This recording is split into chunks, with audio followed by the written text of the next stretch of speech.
अस्सलाम वालेकुम जियो पाकिस्तान। जी आज का प्रोग्राम तो फैज स्पेशल होने वाला है, लेकिन उसके साथ साथ ऐसा कैसे मुमकिन है कि इतवार की सुबह हम आपके साथ हो और आपको नाश्ता ना कराएं, नाश्ता जिसका आपको शिद्दत से इंतजार रहता है। बिल्कुल, नाश्ता आप लोग भी उतने ही शौक से करते हैं जितना हम शौक से करवाते हैं।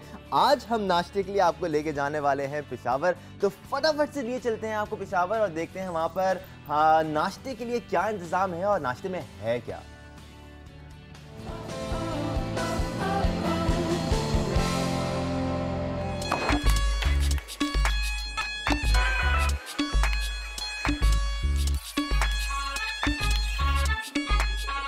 छुट्टी के दिन पेशावर में बनस्पति घी की हलवा पूड़ी के नाश्ते की काफ़ी ज़्यादा मांग है।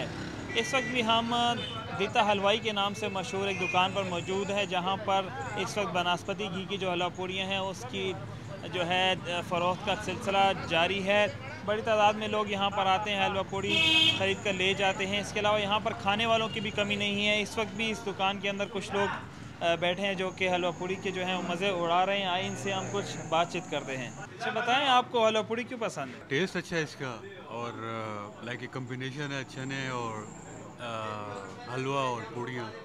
तो वैसे भी यहाँ की ये दुकान है, यहाँ का टेस्ट बहुत अच्छा होता है और दूर दराज से लोग आते हैं यहाँ पे खाने के लिए। तो मोटापे का ख़तरा नहीं होता? नहीं, कभी कभी खा ले तो मोटापे के मतलब फिर तो नहीं होगा। हलवा पूड़ी के साथ यहाँ के चने भी काफ़ी मशहूर हैं, जो कि आपको पूड़ी ख़रीदने में उसके साथ फ्री मिलते हैं। ज़्यादा खाने से मोटापा भी हो सकता है। आइए हम दुकानदार से ही बात करते हैं। अच्छा बताएं, कितनी सेल हो जाती है हलवा पूड़ी की छुट्टी के दिनों में? छुट्टी की अच्छी सेल होती है जी। छुट्टी का दिन होता है ना, तो सेल अच्छी होती है। इस दुकान के साथ ही जो है ये तैयारी का मरहला आपको हम दिखाते हैं कि हलवा पूड़ी तैयार कैसे होती है। यहाँ पर कुछ लोग आप जैसे देख रहे हैं गर्मा गर्म जो है वो पूड़ियाँ जो हैं इस वक्त तल रहे हैं। तो इसकी जो महक है दूर दूर तक फैली होती है, जो कि कस्टमर्स को अपनी तरफ खींच कर लाती है। हलवा पूड़ी के साथ साथ पूड़े जो हैं वो भी यहाँ पर काफ़ी मशहूर हैं यहाँ के। आइए देखते हैं कि ये कैसे तैयार होते हैं और इसमें क्या क्या शामिल होता है। अच्छा, इस पूड़े के हवाले से कुछ बताएं। ये जी इसमें खोया शामिल होता है, सूजी, मैदा, ऐसे मीठे पूड़े बनते हैं। मलाई पूड़ा इसको कहते हैं। उस्मा और दानिश, आपका भी दिल लाजमी ललचा रहा होगा ये गर्मा गर्म हलवा पूड़ियाँ देखकर। कुछ यही सूरत हाल मेरी भी है, इसलिए मैं तो हलवा पूड़ियाँ खाने चला जियो पाकिस्तान। जियो पाकिस्तान जी, आलिस परवेज भी इस वक्त पूरियाँ खा रहे होंगे, तो उम्मीद करते हैं आप एंजॉय करेंगे। हमारे हिस्से की भी खा लीगा, हमें यकीन है आप खाएंगे।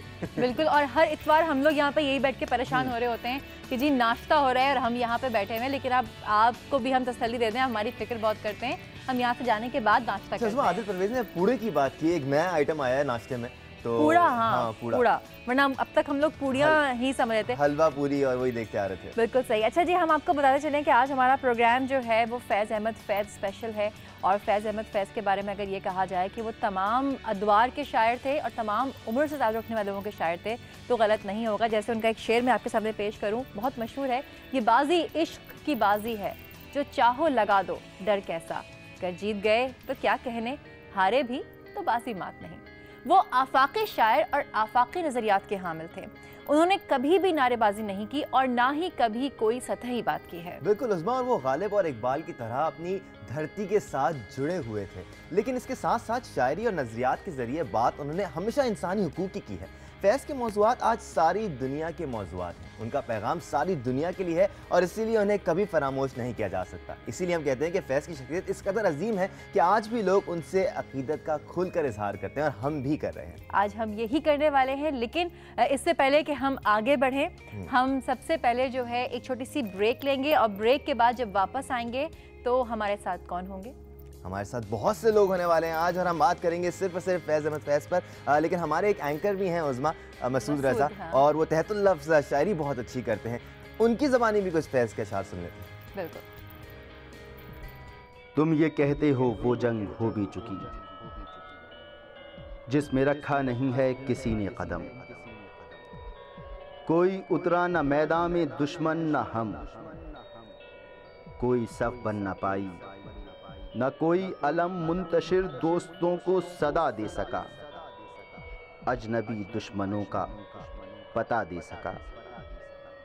तुम ये कहते हो वो जंग हो भी चुकी, जिसमें रखा नहीं हमने अब तक कदम, तुम ये कहते हो अब कोई चारा नहीं, जिस्म खस्ता है हाथों में यारा नहीं, अपने बस का नहीं बारे संगे सितम, बारे संगे सितम, बारे कोहसारे गम, जिसको छूकर सभी एक तरफ हो गए, बात की बात में जी शरफ हो गए। दोस्तों कुएं जाना की ना मेहरबा खाक पर अपने रोशन लहू की बहार अपना आएगी क्या, अब खिलेगा ना क्या उस कफे नाज़नी पर कोई लालाजार, इस हिज़ी खामशी में न लौटेगा क्या शोरे आवाज़ हक नारे गिरोदार, शौक का इम्तिहान जो हुआ सो हुआ, जिस्म जान का ज़ियां जो हुआ सो हुआ, सूद से पेशतर है ज़ियां और भी, दोस्तों मातमी जिस्म जान और भी तल्खतर इम्तिहान और भी।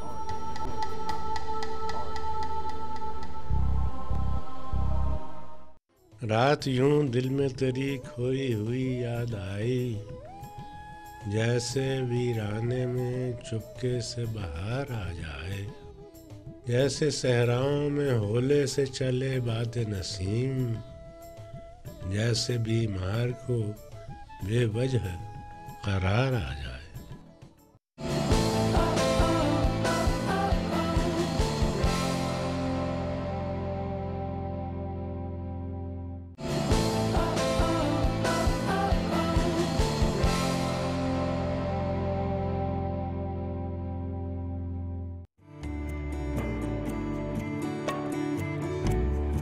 जिगर दरीदा हूँ, जाके जिगर की बात सुनो, उम्मीदे सहर की बात सुनो,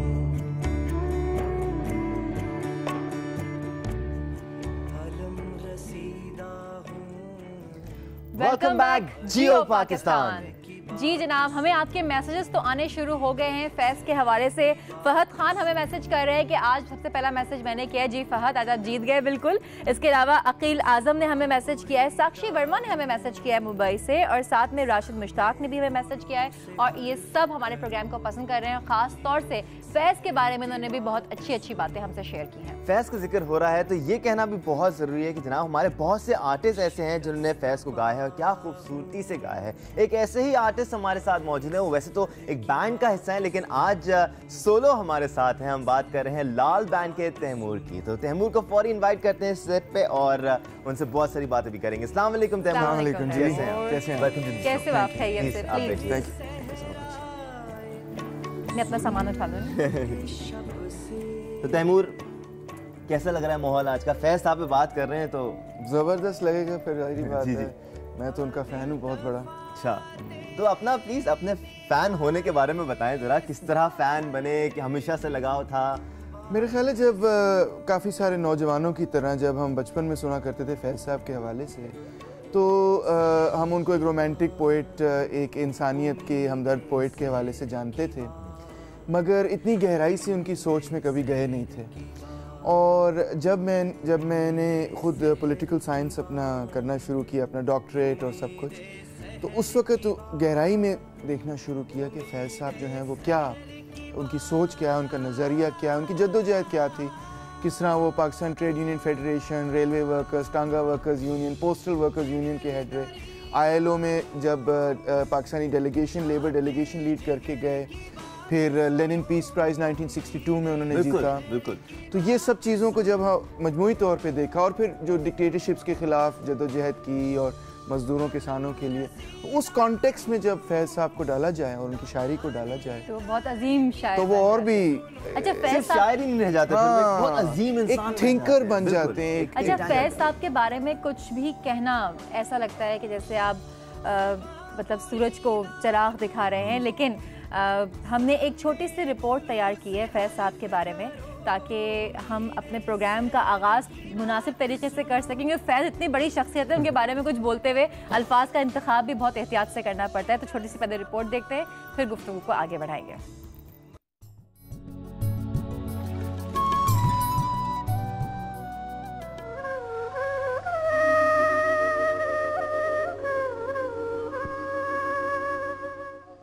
13 फरवरी 1911 कस्बा कादिर, ज़िला सियालकोट में बैरिस्टर चौधरी सुल्तान मोहम्मद खां के घर में आग खुलने वाले फैज़ अहमद खां 1930 की दिहाई में एक सुखनवर के रूप में फैज़ अहमद फैज़ के नाम से मशहूर हुए। आज शब दिल का करीं कोई नहीं है, तुम अगर हो तो मेरे पास हो या दूर हो तुम, हर घड़ी साया गरे खातिर रंजूर हो तुम, और नहीं हो तो कहीं कोई नहीं है।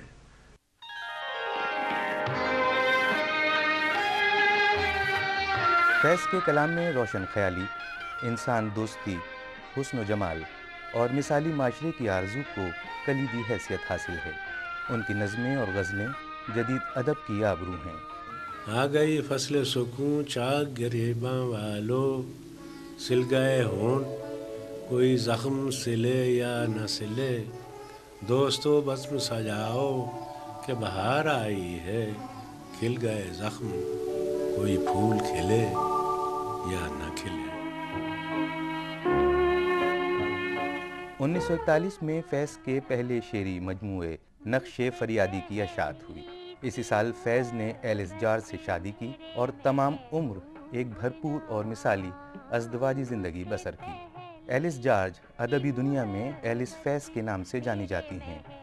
ये रात उस दर्द का शजर है जो मुझसे तुझसे अजीम तर है, अजीम तर है कि इसकी शाखों में लाख मिशल बकफ सितारों के काफिले गिर के खो गए हैं, हजार महताब इसके साए में अपना सब नूर रो गए हैं। फैज़ अपने हिस्से जो काम लाए थे रफ्ता रफ्ता उसे समेट रहे थे। तवील जिलावतनी और दमे के मर्ज ने उन्हें जिस्मानी तौर पर लागर कर दिया था। 20 नवंबर 1984 को फैज़ अहमद फैज़ इस दुनिया से रुखसत हुए और अपने पीछे दर्स व तदरीस, अदब व सहाफ़त और उर्दू शायरी में एक ऐसा खला छोड़ गए जो उनके बाद दोबारा पुर न हो सकेगा।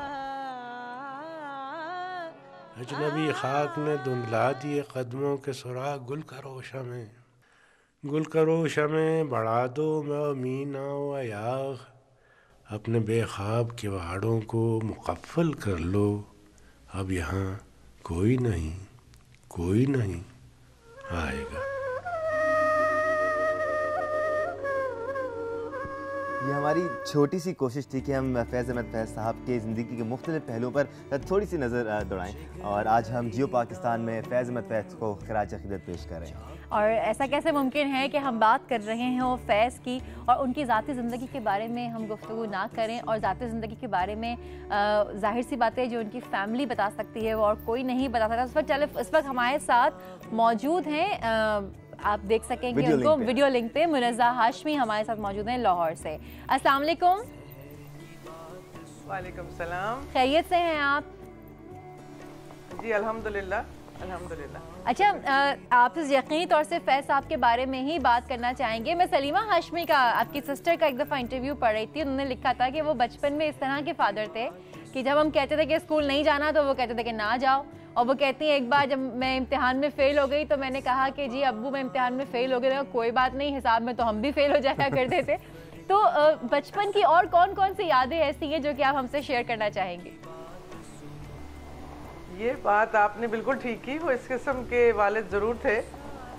एक तो मैं कभी कभी कहती हूँ कि वो कुछ एब्सेंटी वालिद थे, घर में कुछ कम होते थे। ज़ाहिर अखबार की वो नौकरी करते थे, जब हम सुबह उठते थे तो वो सो रहे होते थे, जब हम रात को या शाम को सोने जाते थे तो वो नौकरी पे होते थे। तो कम ही मुझे याद है कि मैंने उनसे इतनी ज़्यादा मुलाकात की हो। ज़्यादा मुलाकात मेरी फिर बाद में हुई जब हम बड़े हो गए, लेकिन इंतहाई तहम्मुल से, इंतहाई खामोशी से, और उन्हें बस वो एक ही था, हाँ कोई बात नहीं, हो जाएगा। वो कभी भी इस किस्म की बात नहीं चाहते थे कि किसी बात से कॉन्फ्रंटेशन हो जाए, कोई लड़ाई हो जाए, कोई बहस हो जाए। हाँ, अपने मौक़े पर कायम रहना उन्हें बहुत आता था, और वो तो हम जानते ही, उनकी शायरी से भी जानते हैं कि वो हिलते नहीं थे। जब उन्होंने एक दफ़ा सोच लिया और ये सोच लिया कि ये सही है तो फिर उसके ऊपर वो कायम रहे और आखिरी दम तक कायम रहे। लेकिन बज़ाहिर अगर आप उन्हें देखती या पहचानने की कोशिश करती तो आप समझते हैं तो बिल्कुल ही खामोश और बिल्कुल ही इजी गोइंग इंसान है। हाँ, अगर सख्ती कोई होती थी तो वो हमारी वालिदा की तरफ से हम पे होती थी। मुनीसा जी, एक तो वो लेफ्टिनेंट जनरल से रिटायर हुए, वहाँ तक प्रमोट हुए ब्रिटिश इंडियन आर्मी में, उसके बावजूद बहुत सॉफ्ट टेम्पर्ड थे। घर में उनका रवैया कैसा होता था? घर वालों के साथ कैसे रहते थे? मजाक मस्ती भी होती थी घर में? घर में भी बिल्कुल यही था। देखें, एक शख्स वो, क्योंकि उस शख्स में मेरे ख्याल में, जिसे मैं ज़िंदगी भर देखती भी रही हूँ और अब उनके जाने के बाद ज़्यादा पहचाना है, वो उनकी ट्रांसपेरेंसी थी।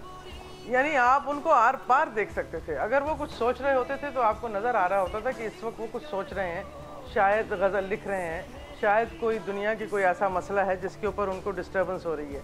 और अगर वो खुश होते तो खिलखिला के हंसते थे, और उनकी हंसी जो थी वो बेहद खूबसूरत भी थी और मज़ेदार भी थी, सुनने में भी और देखने में भी। तो वो एक ट्रांसपेरेंट शख्स थे। घर में भी उनका बिल्कुल यही रवैया होता था।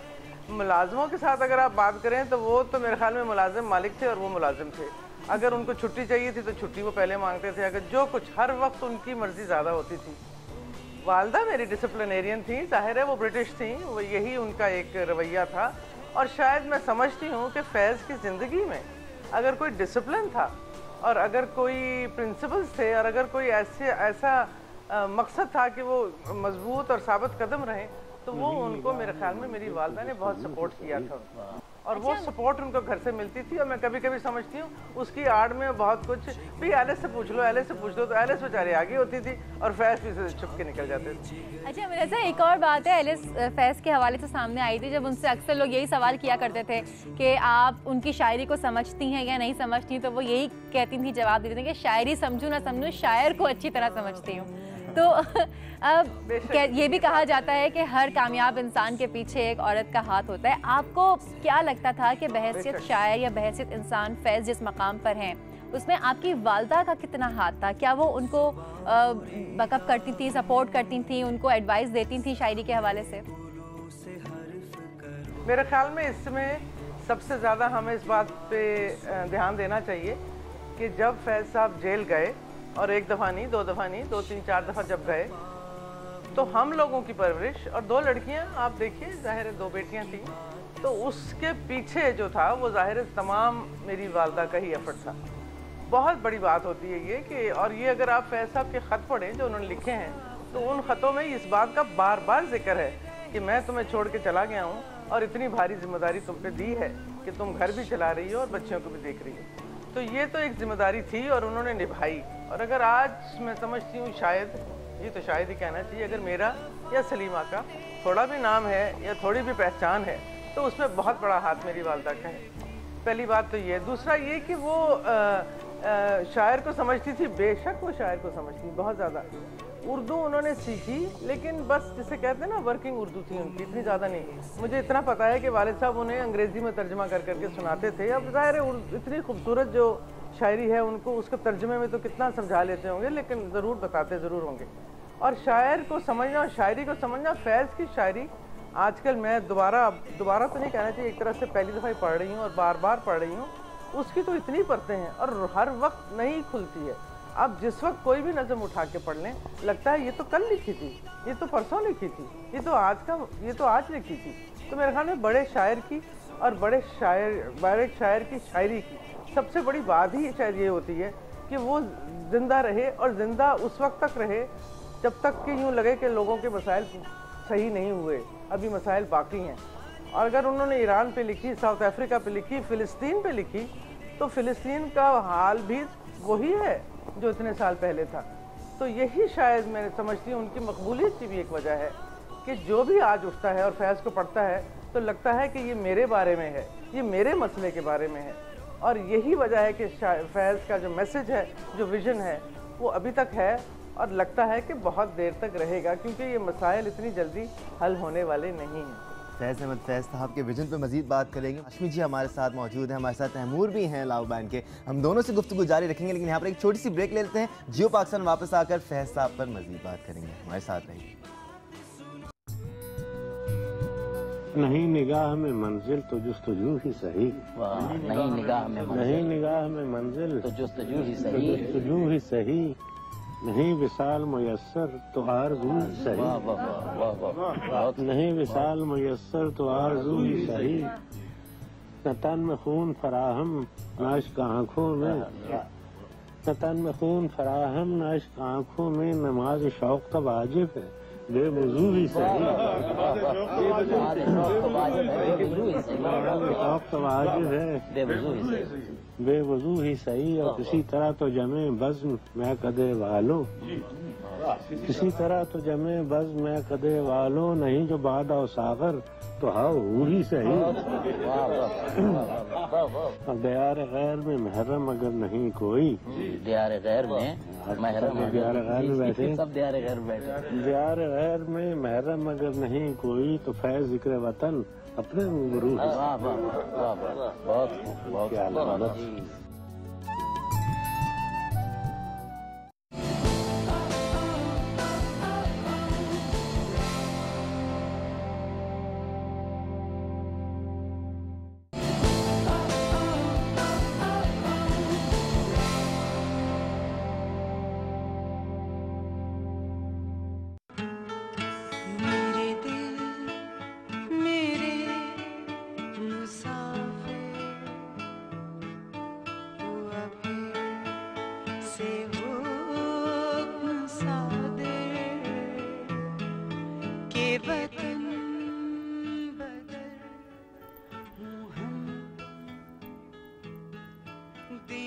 वेलकम बैक जियो पाकिस्तान।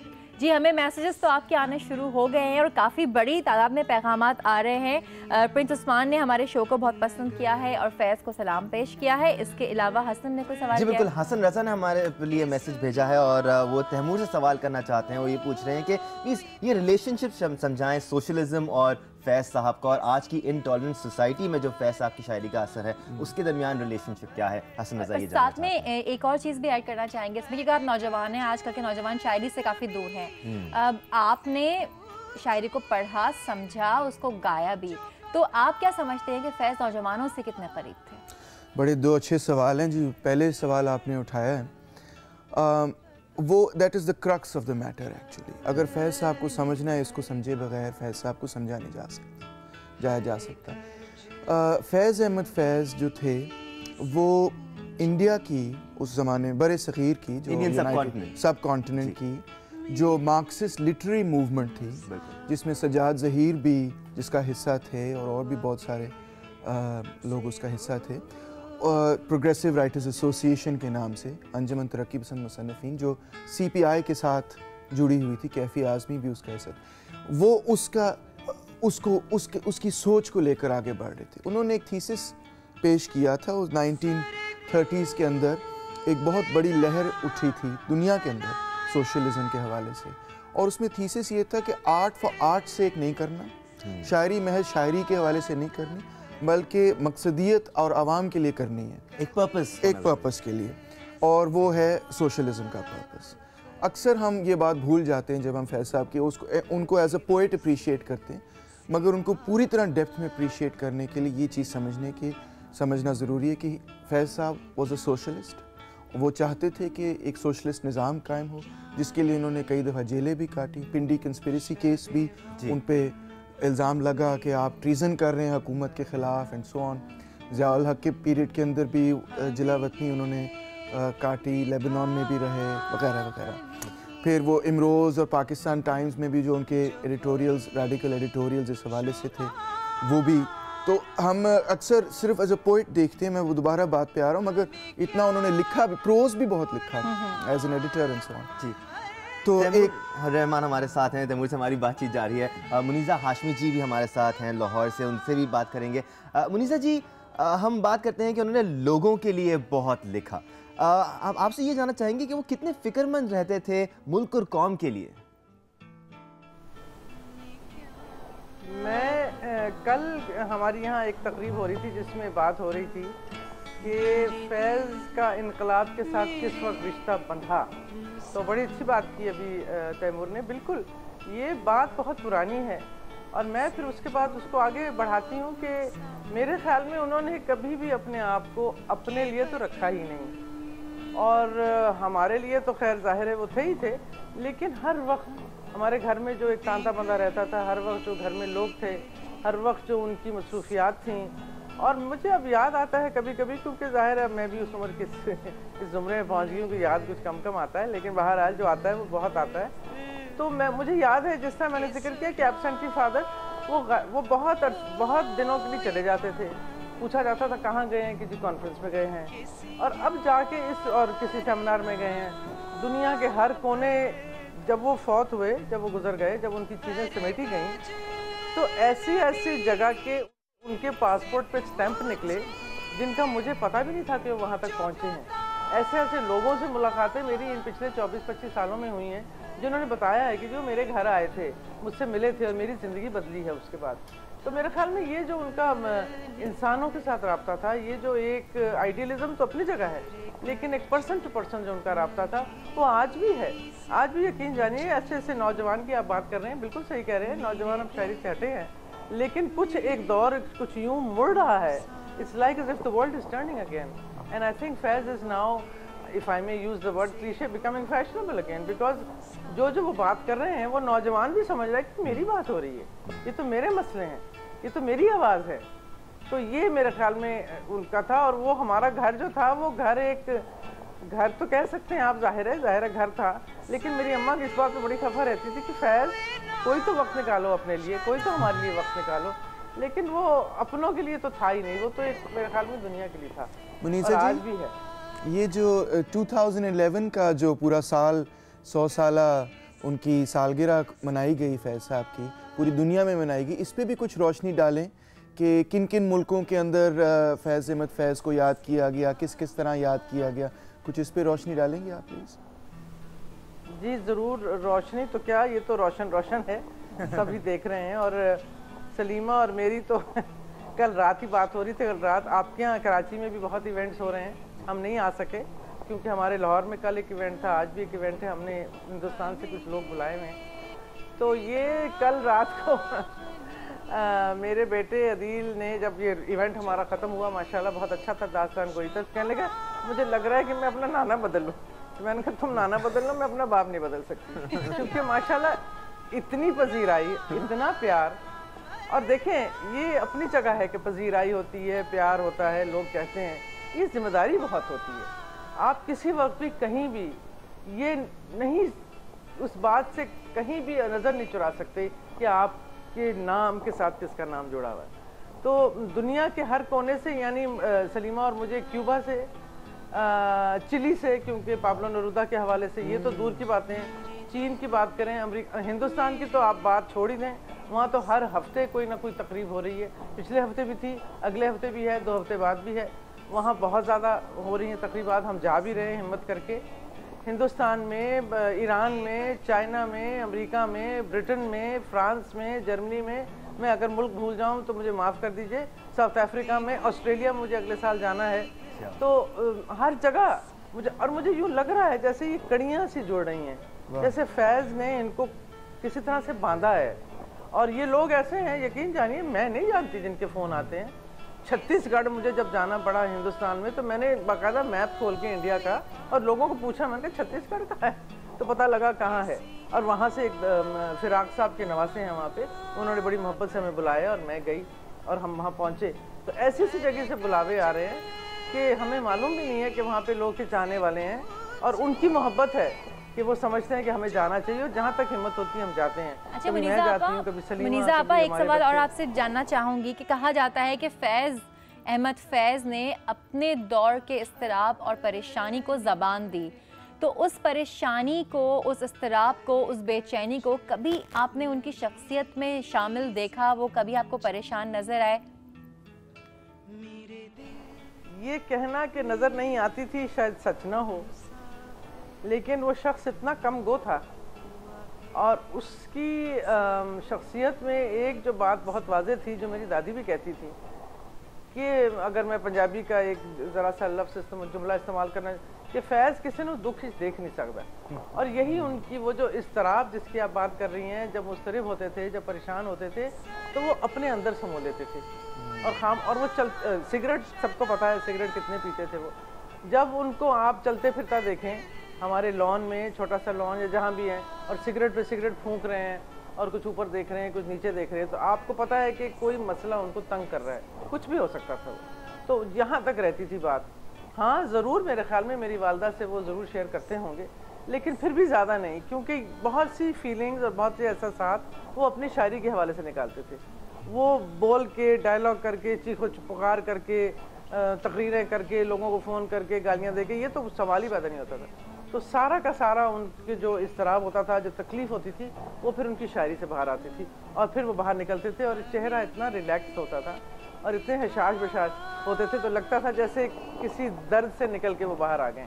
तो मैंने यूँ देखा है उनको चलते फिरते, it was like a cage tiger, he would walk up and down and you knew कि ज़रा, जिन्होंने पंजाबी कहने परे परे हो जाओ, कोई मसला है इस वक्त। और वो भी थोड़ी देर के लिए, ज़्यादा नहीं, लेकिन अपने अंदर रखते थे वो, और फिर निकलता था वो उनकी शायरी।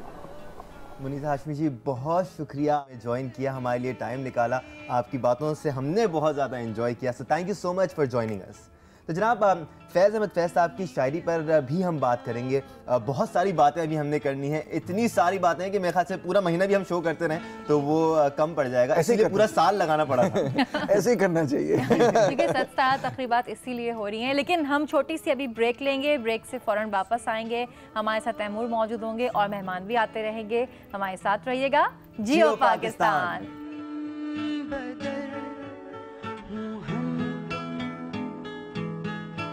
गली गली सदा